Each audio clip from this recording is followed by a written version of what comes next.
50-odd signings we make, we're going to get like maybe, on average, you're going to hit on like 5 or 6 of them, and we've hit on maybe, what, 10 of them? If 10? Glenn, I you hate started your piece, sorry. Glenn. Glenn, you started your piece, and I know I don't want to paraphrase or quote you, but you alluded to how many actual elite players did we sign out of all the money Solskjaer was given. So who do you believe we've signed? Obviously, with Ronaldo and Bruno withstanding, who is elite? Trying to think who we've actually signed under him. I think Varane's going to turn out to be an elite signing. He just I think, unfortunately, he's been injured twice. I'm trying to think, who have we signed? I still think Maguire, with the right partner, is a very good central defender. I think it was on the management, because I don't think he should have been playing it. He was rushed back way too soon. I think, well, Shaw, he didn't sign Shaw, but I think he turned Shaw's career around, because Shaw under Mourinho was just a disaster. I'm trying to think elite, like coming in to turn his career around, not Solskjaer.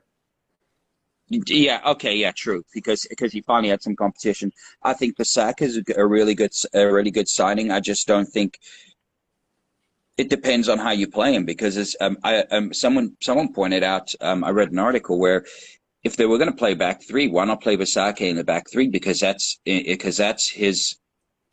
way he doesn't have to worry about attacking, which is his worst suit, and he can just worry about defending, which is what he's actually as just a defensive defender. He's really good. You can't beat him for pace.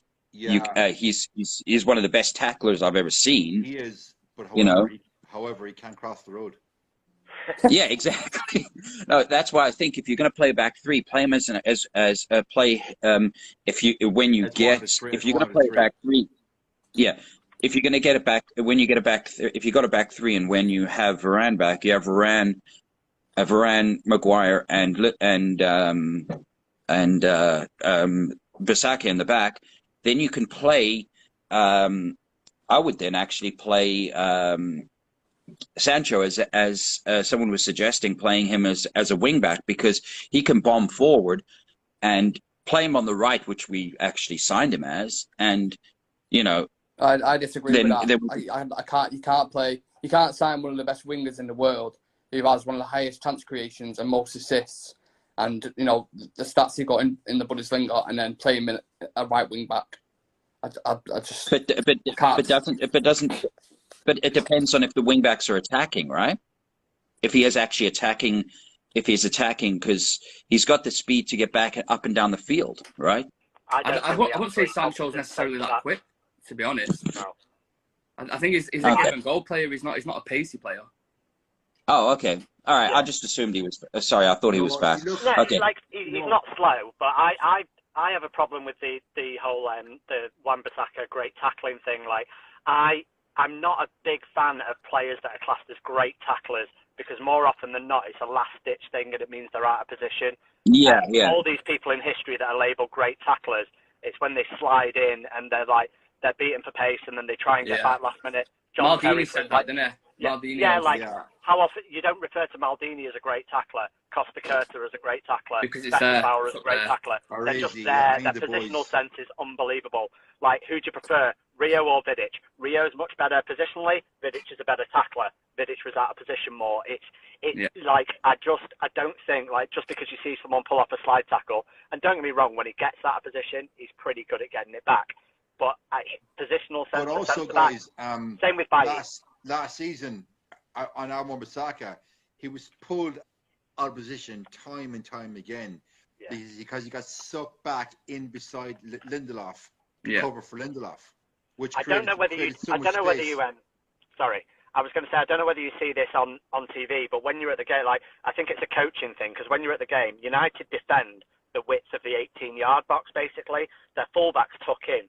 So the switch is on, and it's probably not a Solskjaer thing, because I remember watching us play like Bayern Munich under I think when Moyes was manager, and that ball out to Lahm was on every single time, like that spread of play to the wing, and because we defend the width of the 18-yard box, they've got a second or two before our fullback gets out to them. Do you remember the Leipzig game when that Angelino every time when he got it to the back post, he was narrow, wasn't he? Yeah, because how narrow we was tucked in. Within like the Every first time. 30 minutes, they absolutely blitzed us. Angelino twice on that left-hand side. Yeah, I think we defend far too narrow in general. Like, that may change if we play a 3, but as a 4, we're far too narrow. Yeah. Well, So you see, I'm just trying to find what in agreement that this notion, and I don't agree with it at all, that Sancho wing-back, I think is preposterous personally. That's, again, it's all about opinions. Okay. Yeah. Listen to me. Yeah. It's all about opinions. It's all about opinions. Like, Yeah. Sancho is a systems right back. He's not a right back that's going to bomb down the line with speed and beat the fullback and pop a cross in. He's a give and go tremendous passing winger. That's what we did at Dortmund. But unfortunately for us, Solskjaer United don't play that way. We're counter-attacking. So Sancho doesn't suit the way Solskjaer plays. For me, again, Glenn, it's all about opinions. And Jay, there's a comment. Listen, I'm just trying to find ways. I'm just trying to find ways to get the guy into the team, because I think the same thing with Van der Beek. If you're not going to get everyone says that he hasn't performed well. Yeah, he hasn't started well, but I think, one, he's been played out of position, and two, you need a run of games and to get going and to get in. And I think he probably works best as on the right of a front 3, or as a straight out winger, with 2 at the top and 2 wingers, which we're not going to play. We're not going to play 4-4-2. So it's like, how do you incorporate? We can't play 4-4-2 because we only have one out and out actual winger, which is Sancho and Ahmed, but Ahmed doesn't get a look in. Then at the end of the left hand side, then we don't have a winger. Martial is a winger. He thinks centre forward. Rashford is I think centre forward. So we can't play the system. Chaps, I want to move on the conversation a little bit.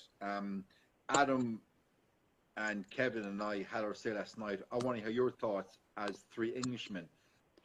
Harry Maguire scored against a world superpower in Albania and was milking it like he scored a win in the World Cup final, and think he's going to shut up his critics, which is us, because the media give him a free ride because he's English, but the fans see through him for what he is, a very limited centre-back that's won nothing.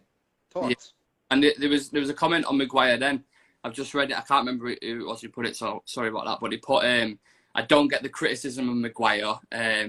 On his day, he's as good as anyone. And that's the issue. On his day, we don't need someone that's on his day. We need someone consistently. I take someone like a Darren Fletcher over someone like, for example, like I don't know. A Nani. Yeah, for example, he's very good on his day, but you need that consistency week in, week out to be winning Premier Leagues and be winning Champions Leagues. I don't care how good they are. Of all the positions on the pitch, your goalkeeper and your centre backs need to be consistent week in, week out, not on their day. Yeah, exactly. I couldn't give a shit. If 2 shits if he's bagging headers against Albania. Like what level is that? It's Phil Jagielka syndrome, where people put him in his fantasy team and think he's a good defender because he pops up every so often and bangs a header in from a corner. Yeah. Like, your job is to defend, like, not get fantasy points. Like, Maguire's just conceded or he's been at fault for 3 goals out of 4 or whatever, unless when he was rushed back, and then he comes, scores against a bunch of farmers, and then does all this. Like, it's unfortunately, like, and I quite like Maguire. I think he's okay. The price tag isn't his fault.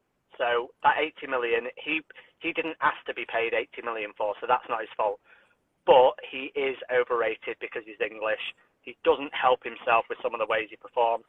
And at the end of the day, he's the captain of United, and I don't see a leader. I don't see a leader in him. I see him being emotional in certain circumstances, like lunging in for the ball and getting dragged in. And then I don't see him emotional when we're 4-0 down against Liverpool, and you should be rallying everyone. The interviews, when it's like that, like body language, everything's just, so how's it going on? Yeah, it didn't turn out the way we wanted, and but we'll crack on, we'll try again next time, and it's just come on. You see, the thing is, this is with I think in terms of putting things first off, I don't think he's got the right mentality to be a captain. You were right. The price tag's not his fault. I will counter to this one thing that if you're having to cover for a below average defender, you're going to look bad. And I think Lindelof at best, and he's put in a couple performances. Lindelof at best is a squad player. I'd argue he's in the season over Maguire. What's that? I think Lindelof's had a better season this season than Maguire. Yeah. Well, maybe, but I think also Maguire should was partly playing hurt in some of the games and should not have been playing. But what I just think that that if you look at overall, a lot of times, like, Rio was a great defender, but we didn't start really playing well defensively until he got Vidic. You need a really, like, if you want a top-end central defensive partnership, that's what it is. You need two really good central defenders. You can't rely on one guy to do the job of... He's had Varane next to him, and he's still playing shit. Yeah. You did. There comes a point where you can't make excuses anymore. Like, who was he covering for against Newcastle when he lunges in on the halfway line? Like, who was he covering for at Newcastle when he bumps into Shaw and lets Keita in at the back post? Like, who's he covering for then? There's certain things that he has to take responsibility for as a captain, like, and I know. I wasn't good enough. Like, and you can say who's next to him, Bailly, Varane, Lindelof, whoever, he has to perform. And yeah, okay, if you've got a better person next to you, then you're going to look better. But like, when Van Dijk had no one next to him, and I hate to bring up Liverpool, but Van Dijk's still a good player. Like, you can put Matip next to him, you can put Joe Gomez next to him, you can put whoever next to him. Van Dijk still plays well. Liverpool might not be as good, but Van Dijk's performances are still good. Because his standard is up there, and he doesn't let that drop depending on Joe Bloggs playing next to him. Yeah. You want to respond to that? He's obviously I think he's. I'm not putting him in Van Dijk's thing. I think it's, and I think, like you said, the money that was thing. It's what teams are willing to pay for him. I think he proved last year that he is a good defender. I think he's a good defender. By the way, I do think he's a good defender. I just don't think he's a great defender, and I don't think he's the answer to all the problems. And I don't think he should escape criticism. Yeah. Because he's the best of a bad bunch. Just on That's that. all. Yeah. Just on that though, like, if he was in Pep's team, you saw with John Stones when he had such a good season last season, and Pep's dropped him. As soon as the levels drop a little bit, he's dropped him, and that kicks someone's brain into gear to get them levels back up again and to get back into the team. And Ollie doesn't do that with Maguire. If he plays shit, he'll just play him. He'll play him with broke legs, broke arms. He doesn't care. He'll just keep playing, and then that. Yeah, but just also remember. Sorry. That I can just keep playing, so I can't do no wrong. You know what I mean? Yeah. Just also remember that if he drops Stones, he has Diaz, Laporte. Forget who. They got a 2 or 3 players for every single position. Yeah. We drop Maguire. We're stuck with Bailly and Lindelof in central defence. Bailly against Atlanta was one of the best centre back performances. No. Like, I like Bailly. When Bailly plays, he usually is very good. The problem is that you touch him and he breaks. Play, as Jay says, play until he breaks. Play until he breaks. Yeah. And also, cast your mind back to the PSG game when Axel Swansea had Mbappe in his pocket. The following Saturday, he was dropped for Lindelof. Exactly. That's on the manager. Yeah. He did, but a couple of games later, he had a poor game, and we were talking about consistency. And I know he's younger, so he gets a bit more of a pass. He needed to run the side. If the guy's in form, give him 2 or 3, give him a couple of games. Same thing with Donovan. Like a young player, you can't drop a young player into a team. He has a worldie, and then you drop him, and a month later, drop him back in and expect the same performance. He should have been given a run of games at that point. Yeah. The comment here, chaps, from Mark, and Mark says, Maguire's average got praise for their performances in a World Cup years back and a back 5. Can't handle a back 4, too slow. Question from Daniel says, how many times Maguire came support whenever the teammates are in a fight? Obviously referring to the Liverpool game. I think Fred has more numbers than him. Okay, fair enough. What else we got here? I'm going Fred's the captain, yeah. You're better captain. Well, actually, Antonio Valencia was a better captain than Maguire, and he didn't speak English. Because it's not about speaking English, is it? I'm pretty sure Rooney was captain, and I'm not sure he speaks English. Oh, but it would help. It would help. Yeah, maybe. And again, there's lots here, Maguire, so I may as well read them. Maguire has no identity as a captain. Maguire shouldn't be captain. End of. Either give it to Bruno or Ronaldo. Yeah. What else? Selling Chris Smalling. See, I'm not sure about Bruno. I think his head drops too much. I think he's the one that's not that emotional. Here. Selling well, Chris you see, Smalling I don't know if it was a mistake. He was way better than Slabhead. Who was that? Okay, selling Chris Smalling was a mistake. He was better than Slabhead. Is that Ricky in the comments?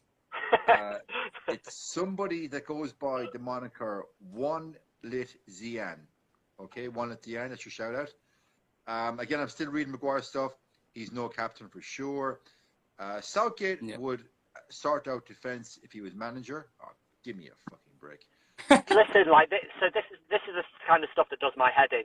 He might do, but so would Sam Allardyce, and so might other people. It's like the way you play has a massive impact on whether you defend well or whether you attack well. Like the best teams in the league, the Chelseas, the Liverpools, the Cities, they do both well because they've got the balance well. Yeah. We can go all out attack and look quite good going forward.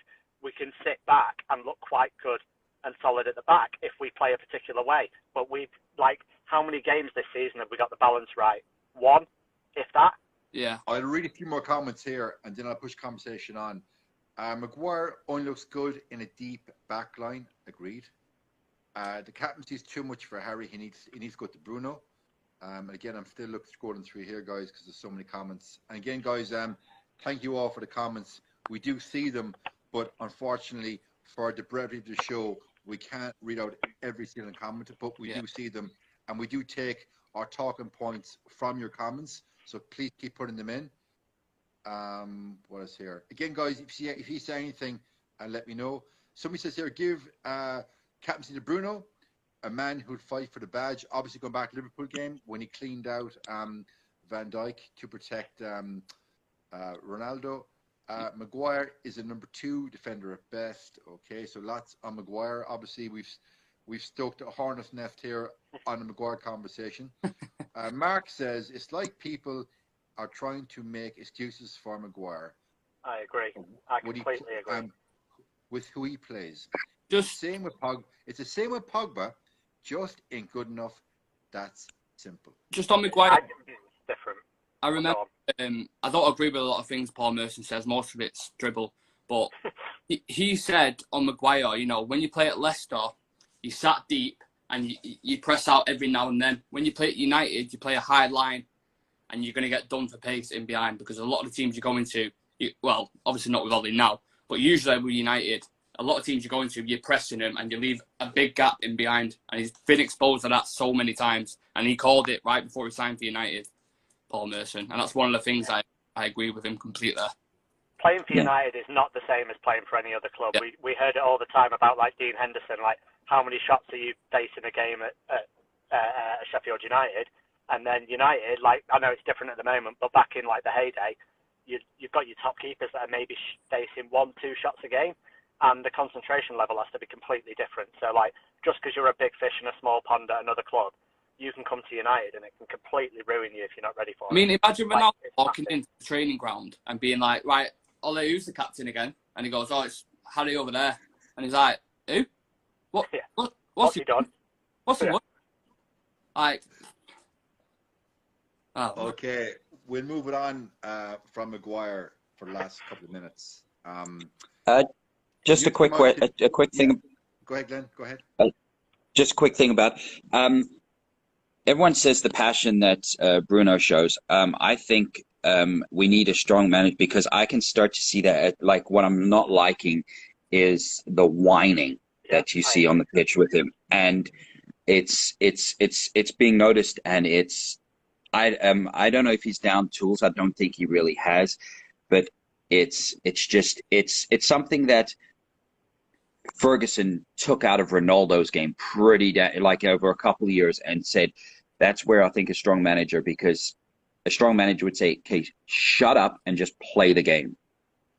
Because the refs aren't going to cut you any slack if you're constantly whining to them. Yeah. They're going to do the exact opposite. You're going to get no calls. I think that, Glenn, you're spot on. That's a good point. And I think that just sparks off the frustration that Bruno has. And Bruno for me, he's the kind of player on the pitch. He's very emotive, and he does wear his heart in his sleeve. And if you're nitpicking at a referee every 5 minutes, when the referee has a 50-50 call to make, you're not going to get it. Yeah. It's the boy who cried wolf syndrome, isn't it? If you ask for everything, you get nothing. Yeah. It's like I don't know, guys, if you guys watch rugby, but in rugby how you can hear the audio, and when players are up in the ref's ear all the time, he's telling them point blank, back away. I'll chat to you later on when I'm ready. I'd love if we had the microphones on the refs in the Premiership. I think it'd be. I know they did it about 20 years ago with Tony Adams and a referee, and it was very, very fun. You hear Maguire going, he tackled me first. So guys, listen, about 5 minutes to go. Any other topics you want to raise before I get off? Yeah, I wanted to bring up, obviously there's a lot going on with the manager at the minute, whether he's going to be sacked or not. But if we do stick with him, is he going to keep this back five system against Watford, or do you think he's going to switch it back up to a 4-2-3-1? Anyone? Anybody want to take that? Interesting one, because I think we obviously got the good result with the back five, and he stuck with it for the next game until half time, and then fell back on what he's comfortable on. So I kind of think when his back's up against the wall, he goes to 4-2-3-1. So it very much depends on whether he sees himself and his back up against the wall in this game. I think if he's feeling pressure, he'll play a back four, and he'll go back to what he knows well. If he's feeling confident and job sure and all that, then maybe we'll see him with a five. But I actually think he feels much more secure in a four. He's played almost 99% of his games. Can't play back four, surely. Well, you don't know, do you? I just hope against Watford he doesn't do something stupid like play McFred, like play one of them and put someone creative in there, which he's not going to do. But but the problem with McFred is that neither of them are good enough to do the job of one guy, so you have to play both of them. So if you're going to play one, you have to play both, and that's something actually leading to a question I'd like to ask you guys. We're going to see McFred against Watford, Villarreal, and Chelsea. I will stake my reputation on it. Because you trust me. That's what. Yeah. Because they run about. Well. Yeah. Do you think that first off, I think they should, but do you think they go for a CDM in January, or do they wait till summer and get the one they really want, which is Rice? They're not going to give Solskjaer a penny in January. No. Like if you're on the board. What if a new manager's in there by then? Yeah, if a new manager comes in, they may drop drop some money for CDM. But so if Solskjaer, and I hope he's not there, but Solskjaer in January, he's not getting a cent, nor should he get a cent. No. Why? Yeah, but isn't that kind of like cutting to spite your face? Because we know that we need it. No matter who the manager is, we know that we need it. And the players we've identified isn't necessarily a Solskjaer signing, whether it be Rice, whether it be I'm trying to think of the other names on the list. But this is something not that Solskjaer needs, that the team needs, so that we can play a more attacking style of football, which is just have a really good CDM and then basically drop the other two and have a good attacking midfield, at which point you probably could incorporate Van der Beek in there if you have a great CDM. But he had that decision to make at the start of the season when he's gone out and bought Sancho. I know we needed a right-sider, but we needed a midfielder more than anything. And he had that decision to start. He got given funds and said, look, what are your targets? Sancho, Varane, and Ronaldo towards the end of August. Now, he should have said at the start, I want a midfielder, I want an elite midfielder. I'm going to spend that 70 million he did on Sancho, or 80 million, whatever it would have cost. I'm going to got a Rice or someone like that, or a Chumi, whoever it may have been. And he made that decision. So if you make that decision, you have to live and die by it throughout the season. And we're seeing what's happening now with Fred and McTominay, and it's just not working. Well, I think they should have signed. I think they should have signed. There should have been a bigger budget, and they should have signed everyone they signed plus a CDM. Because I don't think you can say that. Like we've spent so much money, and we're spending so much money on people that aren't even playing. So the idea that we can just keep on throwing money at a problem, like I don't know if you remember, I keep on going back to it, but Jamie Carragher made a point like a couple of weeks ago. They said United are all their fans, Gary Neville, they're always saying, "Oh, we're one player away, we're one player away." They've got £50 million plus players in every single position. Like, stop using this excuse that we're one player away. We signed. Oh no, we're not one player away. But we signed 70. But like, we should be getting more out of the players we've got. Whether we think they're good enough to win the league or not is a completely another conversation. But we need to be getting more out. Like, you could say, oh, we needed a CDM. It's obvious. Well, our fan base thought we needed a right winger. He doesn't make the 11. We thought we needed Van der Beek. Doesn't make the 11. And that's why they won't give him money, because of Donny. They shouldn't. You got Donny sat on the bench, who they bought for 40 million, and they bought Sancho for 75 million, and they're both sat on the bench not getting game time. Yeah, and they shouldn't. That's a great point. He's not getting a cent. End of. He's not. Comment here. They need to get rid of the rubbish, as in the rubbish players, and have a new manager. And sorry, I'm badly written. They need to get rid of the rubbish they have, and a new manager will get a midfielder. Okay. Willie, we shall see. Comment here, need an entire new midfield. Sell them all. Yeah, unfortunately, it's not FIFA, but I take your point. I do think people just think they're playing FIFA all the time and they can just go and pick. I've said it over and over again. The best 11 players do not make the best team. No. So we can talk about how to get Sancho in the team and how to get Pogba in the team and how to get Van der Beek in the team. But at the end of the day, like, just because they're your 11 best players doesn't mean they're your best team. Look, Leicester won the league. They didn't have the best 11 players in the league. James, and I know that was a freak. James, on that point, right, and you're spot on. Cast your mind back, and we're all the same. I know, Nick, you're a bit younger, but you know your football. the fabled 99 side, okay? From the front, York, Cole, Beckham, Giggs, Scholes, Keane, Giggsy, the back four, Neville, Irwin, and Brown, the centre backs, Johnson, goalkeeper. We never had the first choice 11 on the field. I think that 11 only played together a handful of times. So that goes back to your point. It's about getting the players on the pitch to meet your tactical objectives for that particular game. Yes, let's put it this way, right? So we played Liverpool, right? We lost, obviously, massively. I don't care if you put the 11 worst players in our squad on that pitch. They need to give more than the players gave that day. That's Liverpool that we're playing in that game. I don't care if they're better than you in every position. I don't care whether tactically they're better than you, but they can't care more than you. Like, whoever plays in that like, that's got to be a thing in management. Like, you've got to be able to get your players up for the game, to be able to play in your system and fight for that badge, and we don't. And Fergie used to always play Park Ji-sung. You know, Park Ji-sung wasn't the most talented player, but he'd play him for the balance and because he'd have the work rate to complement the other elite players, like a Ronaldo, for example, who doesn't track back as much. It's all about balance. Every team. I think Erlo's still in his pocket now. Park Ji-sung was called Park Two Lungs. Exactly. He had the three lung Park. He had the highest VO2 max, aka lung capacity, at the club, and literally he could run and run all day. So, Glenn, closing point before I get off. Well, I agree with you. Like, agree with all of you.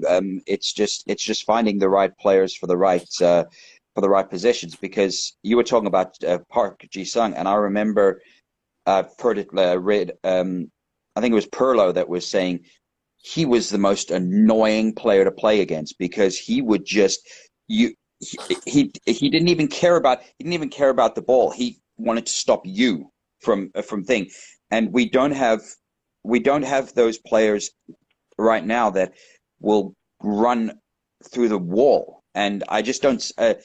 Maybe it's just I just don't know why it is. Like, I think it comes down to the structure and comes down to the management not pushing these guys and threatening them with their jobs. Fergie would Fergie if you got on his if you didn't give him a performance, you were on the bench next time. I think, and if you didn't give a couple of good performances, you wouldn't even get in the squad. I think we have that player in Fred, but the issue is whenever he gets it, he fucking loses it again. So he does win it back. He just gives it back to them every time he gets it back. Yeah. So it's just like a constant. You know what I mean? Yeah. Well, I've always said, why is it we always get the Brazilians that turn out to be shit? James, what's your final point, sir? You know, stuff ain't great at the moment, but I just want the fan base to get behind the team, support the team, hope we beat Watford, and whatever happens, happens. Like, if Ole's still in charge, I want to win. If someone else comes in, I still want to win. Like, that's the end game, really. Okay. Listen, chaps, as always, a pleasure to have you both on. Some great comments there, good discussion. I thoroughly enjoyed it. Thanks for coming on. No worries. Pleasure. Cheers, lads. Pleasure. Have a good day, guys. Yeah, you too. Everybody, enjoy the remainder of your Sunday. I'm waiting now for my second sport, American football. My Cowboys are playing, and that is my entertainment on a Sunday night because I get to watch a winning team. So, well, I've got to get out of Leeds before I catch something. Get out of Leeds before you get contaminated with something. Right, guys, thank you all for tuning in. I'm a Patriots fan, so I know what real winning is. Happy Sunday. In a bit, guys. Later. Bye, guys. Good night.